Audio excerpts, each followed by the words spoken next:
তো সালমার বাবা না থাকাতে সালমাদের অনেক কষ্ট হয়ে যায়। তারপর থেকে তার ভাইটাই সংসার চালাচ্ছিল, কিন্তু হঠাৎ করে ভাইকে সবাই খুশি মনেই বিয়ে শাদী দেয়, যে ভাবিকে নিয়ে একসাথে থাকবে, কিন্তু সালমার ভাই বিয়ে করার পর আলাদা হয়ে যায়।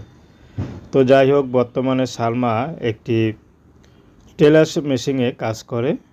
তো সেখান থেকে যা পায় তা দিয়ে কোনো মতে চলে। তো সালমাকে জিজ্ঞেস করতে হয়েছিল যে টেলার্স মেশিনে কী কাজ করেন, কী বানান, জামা কাপড়? তো সালমা বলল, জামা কাপড় না, আমি বোরকা বানাই, বোরকা বানিয়ে তারপরে ওগুলো তারা নেয়, আমাকে মাসে শেষে কিছু টাকা দেয়। তো এই সামান্য টাকায় সংসার চলে না।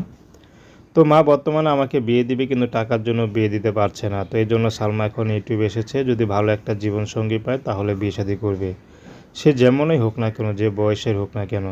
আসলে আমি কোনো টাকা পয়সা চাই না, আমি তো একটা ভালো মনের মানুষ। টাকা পয়সা দিয়ে তো আর সারা জীবন চলা যায় না।